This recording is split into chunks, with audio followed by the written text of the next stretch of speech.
இந்த 2லயும் வந்து பெரிய லெவலான முறைகேடுகள் நடந்திருக்கு. இப்ப அதுல வந்து என்னன்னா, பெரிய லெவல்ல இப்ப நீங்க ஒருத்தர் ஒரு சோலார்ல வந்து ஒரு அப்ளிகேஷன் நீங்க அப்ளிகேஷன் குடுக்கணும்னாலே ஒரு சில தனிநபர்களை வைத்து அவங்க மூலியமா ஒரு மெகாவாட்டுக்கு இவ்வளவு ரூபாய் சோலார்ல நீங்க அப்ளிகேஷனே நான் கேள்விப்பட்டவரை ஒரு மெகாவாட்டுக்கு 25,00,000 நீங்க குடுத்தா தான் நீங்க அப்ளிகேஷனே உள்ள போகும். ஸோ அந்த அப்ளிகேஷன் உள்ள போனதுக்கப்புறம் நீங்க வந்து எங்க போய் அத வந்து கமிஷன் பண்ணணும்னு இருக்கும். கமிஷன்னா நீங்க செட்டப் பண்ணணும் இருக்கும். ஸோ அந்த இடத்தையும் அவர்களே தருவார்கள். அதுல வந்து ரியல் எஸ்டேட் புரோக்கர்ஸ் எல்லாம் சேர்ந்து ஒரு 200, 300 ஏக்கர வாங்கியிருப்பாங்க. அவங்ககிட்டயே வந்து நீங்க ரூ. 10,00,000 பெருமானம் உள்ள ஒரு இடத்தை, அதே ரியல் எஸ்டேட் புரோக்கர்ட்ட போய் நீங்க பல கோடி குடுத்து வாங்க வேண்டியது. வாங்கிட்டு அங்கேயே வந்து பூல்டு சப்ஸ்டேஷன்னு சொல்லி இவர்களே வந்து வாங்கிட்டு எப்படின்னா, இப்ப நீங்க ஒரு தனிநபரா இருக்கீங்க. உங்களுக்கு வந்து ஒரு பூல்டு சப்ஸ்டேஷன் நீங்க வாங்கிட்டு, உங்களுக்கு கீழ பலர் வந்து அது மூலமா கனெக்ட் பண்ற மாரியான வசதிலாம் வாங்கி தமிழ்நாட்டுல இந்த 250க்கும் மேற்பட்ட பூல்டு சப்ஸ்டேஷன்ஸ் வந்து உருவாக்கப்படும். இப்ப இதன் மூலமா தனிநபர்கள் நெறைய பேருக்கு அவங்களுடைய அக்ரிகேட்டர்ஸ் மாரி அவங்களுக்கு கீழ சிறு சிறு 1 மெகாவாட், 0.5 மெகாவாட் இந்த மாரி சிறு சிறு முதலீட்டாளர்களை கொண்டு வந்து, இவங்க வந்து இடமும் இவங்கள குடுத்து, அந்த இடத்திற்கான விலையும் பல பல மடங்கு 50 மடங்கு, 100 மடங்கு அதிகரிக்கும். ரூ. 10,00,000 இடத்த ரூ. 2,00,00,000 ரூ. 3,00,000 வாங்கலாம். ஸோ அந்த மாரி வாங்க வைத்து, அதன் மூலியமாக இப்ப நீங்க வந்து 1 மெகாவாட் தயார் நீங்க அந்த அக்ரிகேட்டர் குடுக்குற ஒரு ரேட்டா இருக்கும். அங்கிருந்து டிஎன்இபிக்கு வர்றது ஒரு ரேட்டா இருக்கும். ஸோ இதன் மூலமாக ரூ. 2 ரூ. 2 20 விக்க வேண்டிய சோலார் உடைய இது வந்து பெர் யூனிட் பிரைஸ் பல மடங்கு நடுவுல அக்ரிகேட்டர்ஸ் நடுவுல புரோக்கர்ஸ் வைப்பாங்க. அது ரியல் எஸ்டேட் இது எல்லாம் இருக்கு. முதல்ல அப்ளிகேஷன் ஆரம்பிச்சு, அவங்க போய் அங்க இடத்துல செட்டப் பண்றது, கடைசியில கமிஷனிங் வரைக்கும் முழுவதுமாக விதிமீறல்கள் பல புரோக்கர்கள் பல பேர் இன்வால்வ் பண்ணி இந்த இந்த மொத்த 5 5 வருஷம் 10 வருஷமா இப்படி நடந்தது. ஸோ இந்த ஆட்சி வந்த போது முதல்வருடைய ஆலோசனை பேர்ல இது அனைத்தும் வந்து இந்த மாரி லாபிகளே உடைக்கும். ரொம்ப டிரான்ஸ்பரன்ட்டா ஒரு சிஸ்டம் வந்து விரைவில லான்ச் பண்ணுவோம். ஒரு விஷயம் என்னன்னா, நம்மளுடைய கேரிடார்ல நம்மளுடைய தொகுப்புல அ ஒரு ஒரு தொகுப்புல இவ்வளவு மெகாவாட் தான் போணும். ஹை வோல்டேஜ் சப்ளை எப்படி வரும்? ஒரு இதுல இப்ப 14,500 மெகாவாட் தான் ஒரு சப்ளைல போணும். நம்மளுடைய கேரிடார்ல போணும். நம்மளுடைய தொகுப்புல போகணும்ன்றதுனா, அந்த பகுதியில இருக்கிற அதற்கு மேலேயே வந்து நெறைய பேருக்கு அனுமதி அதாவது லோட் ஃப்ளோ ஸ்டடி வந்து தெளிவா பண்ணிட்டே இருக்கும். எங்கெங்க அவைலபிலிட்டி இருக்கு, ஒரு சில இடத்துல பார்த்தீங்கன்னா, இந்த மாரியான புரோக்கர்கள் நெறைய வந்து பிளாக் பண்ணி வச்சிருக்காங்க. இப்ப நீங்க வந்து ஒரு 1000 மெகாவாட்டுக்கு பிளாக் பண்ணி வச்சுட்டு, நீங்க ஒரு 100 ஏக்கர், 200 ஏக்கர் பர்ச்சேஸ் பண்ணிட்டு அந்த பிளாக் பண்ணதுல கீழ வந்து நீங்க 100 மெகாவாட், 200 மெகாவாட் தான் பண்ணியிருப்பாங்க. ஸோ இதெல்லாம் கண்டுபிடிச்சு யார் யார் இந்த மாரியான குறைகள் பிளாக் பண்ணி ஐடென்டிஃபை பண்ற பணிகள் வெளிய தெளிவா நடந்தது. முதலாவதா இனிமேலாவது ஸ்ட்ரீம்லைன் பண்ண வேண்டிய கட்டாயம் இருக்கும். கண்டிப்பா வந்து யார் யாரெல்லாம் இதுல முறைகேடு ஆச்சோ, அதெல்லாம் வந்து நம்ம இந்த 2 சென்டர்ஸ் திருநெல்வேலி, உடுமல்பேட் 2 சென்டர் வழியா தான் இந்த மாரி பெரும்பாலும் புரோக்கர்ஸ் ஆப்பரேட் பண்ண அத கம்ப்ளீட்டா டிஸ்பேண்ட் பண்ணிட்டு, ஃபீல்ட் இன்ஜினியர் அதாவது ஃபீல்டுல போய் நீங்க முதல்ல அப்ளிகேஷன் குடுத்தோனே ஃபீல்டுல போய் பார்க்க வேண்டியது. அதுக்கப்புறம் நீங்க கமிஷன் பண்றதுக்கு முன்னாடி, அதாவது நீங்க எல்லாம் முடிச்சு அந்த கனெக்டிவிட்டி குடுக்குற முன்னாடி நெட் மீட்டரிங் எல்லாம் பொருத்தி கனெக்டிவிட்டி குடுக்குற முன்னாடி ஒரு ஃபீல்டு விசிட் இருக்கும். அந்த 2க்கும் தான் அந்த சென்டர் வந்து உருவாக்கப்பட்டது. ஸோ இதுக்கப்புறம் அத வந்து 5 மண்டலங்களா பிரிச்சு, அது விரைவாக அவங்களுக்கு குடுக்குறதுக்கான ஏற்பாடுல செஞ்சிருக்கோம். எவ்வளவு எவ்வளவு வந்து அவர்கள் யார் யாரெல்லாம் அதுல முறைகேடுல இருந்தாங்களோ, அவங்கலாம் பெரிய லெவல்ல இருந்தவங்க எல்லாத்தையும் சஸ்பெண்ட் பண்ணிருக்கோம். அந்த 2 சென்டர்ல இருந்தவங்க எல்லாரையும் டிஸ்குவாலிஃபை பண்ணி, இப்போ வந்து 5 மண்டலங்களாக உருவாக்கப்பட்டு, நெறைய பேருக்கு நெறைய பேருக்கு வந்து இப்ப கமிஷனிங்ல ரெடியா இருக்கு. நெறைய பேர் நேம் சேஞ்ச் இந்த நேம் ட்ரான்ஸ்ஃபர்ல நெறைய பேர் ரீகவரி பண்ணுவோம். பழையத மாத்தி புதுசா பண்ணுவோம். ஸோ இந்த மாரி எல்லாத்துக்கும் வந்து உடனடியா குடுக்கறதுக்கு வழிவகை செய்யப்படும். நம்ம வந்து 5 மண்டலங்களா உருவாக்கி, இன்னைக்கு அவங்களுக்கான ஒர்க் ஆர்டர்லாம் போயிரும். எவ்வளோ சீக்கிரம் அவங்க வந்து கமிஷனிங் முடிக்க முடியும். எல்லாருக்கும் வந்து பெண்டிங்ல இருக்க எல்லாத்தையும் கமிஷனிங்ல முடிச்சு யார் யாரெல்லாம் முறைகேட்டா பிளாக் பண்ணி வச்சிருக்காங்களோ அவங்களும் ரிலீஸ் பண்ற வேலைய பண்ணிருக்கோம். அது இல்லாம எங்கெங்க வழித்தடங்கள் இருக்குன்னு பார்த்துருக்கோம். கம்ப்ளீட்டா லோக்கல்ல ஸ்டடி பண்ணிருக்கோம். அடுத்த வாரம் ஒரு டிரான்ஸ்பரன்ட் போர்ட்டல் 10 நாளுக்குள்ள ரெடி ஆயிரும். Transparent portal for solar renewable energy. டிரான்ஸ்பரன்ட்டான ஒரு போர்ட்டல் வந்து உருவாக்கும். அது வந்து விரைவில முதல்வரோட ஒப்புதல் பேர்ல அது உருவாக்கும் பணி நடந்தது. அதுக்கப்புறம் தான் புது அப்ளிகேஷன் வரும். இனிமேல் யாரும் எங்கேயும் ரூ. 25,00,000 குடுக்க தேவையில்ல ஒரு மெகாவாட்டுக்கு. ஒரு மெகாவாட்டுக்கு சராசரியாக இந்த 5 வருஷத்துல நீங்க ரூ. 25,00,000 குடுத்தா தான் நீங்க உள்ள வந்து அப்ளிகேஷன் போகணுன்ற நிலைமை ஆயிருச்சு. அதுக்கப்புறம் நீங்க கமிஷன் வரைக்கும் கமிஷனிங்னா கடைசியில நீங்க கனெக்டிவிட்டி குடுக்குற வரைக்கும் பணம் இருக்கும். ஸோ அனைத்தும் ஒழிக்கப்பட்டு நல்ல இன்வெஸ்டர்ஸ் உள்ள வரணும். நமக்கு வந்து இங்க சோலார் இன்வெஸ்ட் நெறைய வரணும். சோலாருடைய பர்ச்சேஸ் ரேட்டும் குறையணும். இன்னைக்கு வந்து அ குறை ரேட்டும் குறைஞ்சு நமக்கு அதன் மூலமாக எல்லாருக்கும் பயனுடைய வகையில இருக்கு. நமக்கான நெறைய அதுக்கான சோர்ஸஸ் அதை முறையாக ஸ்ட்ரீம்லைன் பண்ற வேலை தான் நம்ம பண்ணிருக்கோம். வெள்ளை அறிக்கை இப்ப மின்சாரத்துறை சார்பா வெள்ளை அறிக்கை அடுத்த வாரம் வந்து அதுல ஊழல் செய்தவங்க யார்? எவ்வளவு மின்சாரத்துறை செய்தார்கள் அப்படின்ற மாரி மின்சாரத்துறை பெட்ரோல் சா இல்ல மின்சாரத்துறை சார்பாக ஒரு வெள்ளை அறிக்கை வந்து விரைவில் தயாராகும். அடுத்த வாரத்துக்குள்ள நாங்க வந்து அதுக்கான வெள்ளை அறிக்கை வெளியிடப்படும். அடுத்த வார இறுதிக்குள்ள நம்ம இந்த வார இறுதிக்குள்ள வெளியிடப்படும்.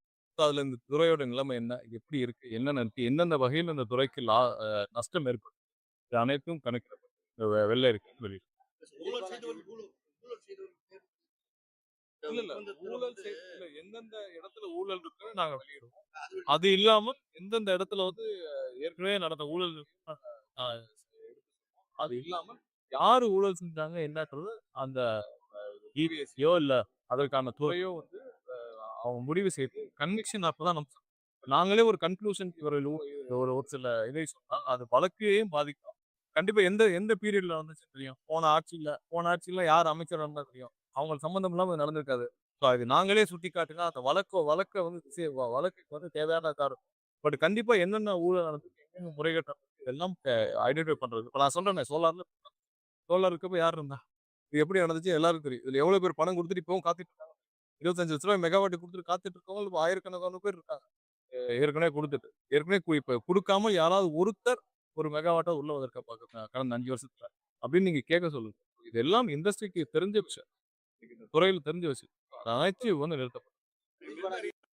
தெரியல. அவர் பல வழக்குல சம்மந்தப்பட்டிருக்கிறார் செந்தில் பாலாஜி. அவர் பல வழக்குல இருக்கிறார்.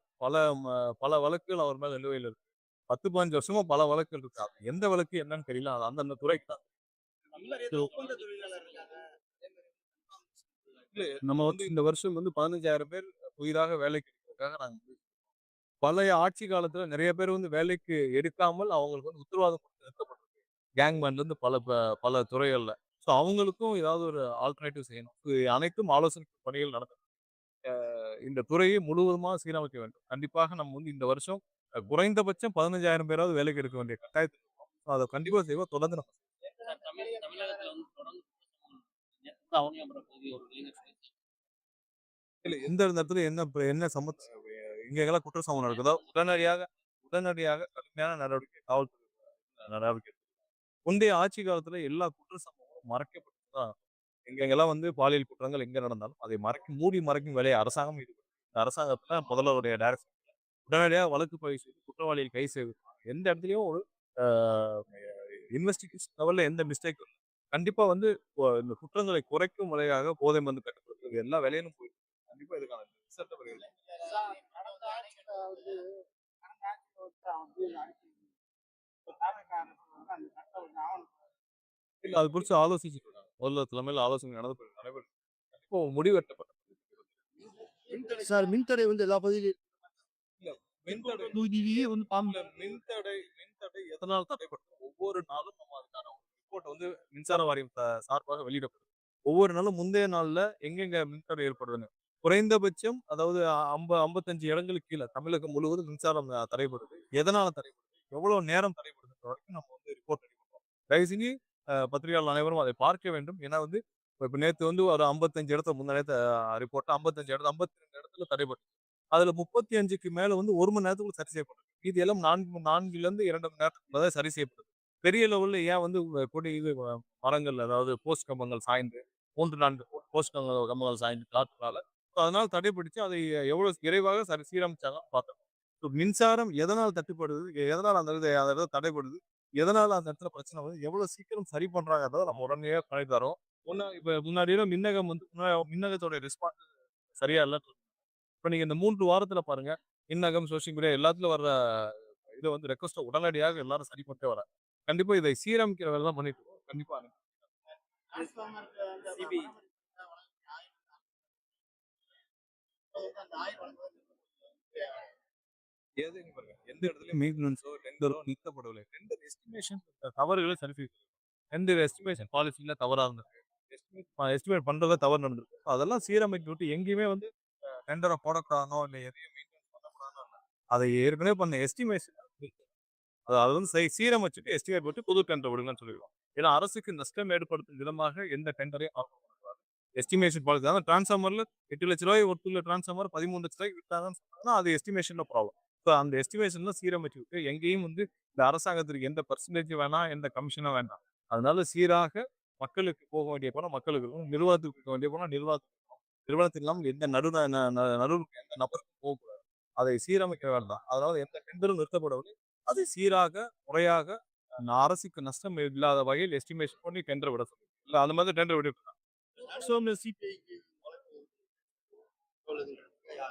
அவங்க சிபிஐ விசாரிச்சு விரைவா முடிக்கணும். அதான் ஒரே எல்லாருடைய வேண்டுகோள். குற்றவாளிகள் யார் யார் சம்பந்தப்பட்டிருக்கோ அந்த குற்றவாளிகள் அனைவரும் கைது செய்யப்படும். அரசுடைய பணத்தை திருடியவர்கள் அனைவரும் மீதும் கடுமையான நடவடிக்கை எடுக்கப்படும்.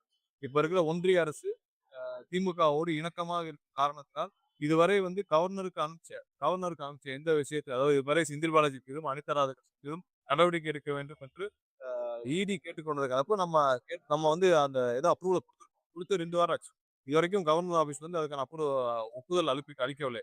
நம்ம கிட்ட இருந்து அரசுகிட்ட இருந்து போயிருச்சு. இடி கேட்டது என்போர்ஸ்மெண்ட் அது பல மாதங்களாக தூங்கிட்டு இருந்த பையில நம்ம ஒப்புதல் அதை இதுவரை கவர்னர் ஏன் பிடிக்க வைத்திருக்கிறார்? இதற்கு மேல் சிபிஐ நடவடிக்கை எடுக்குமா?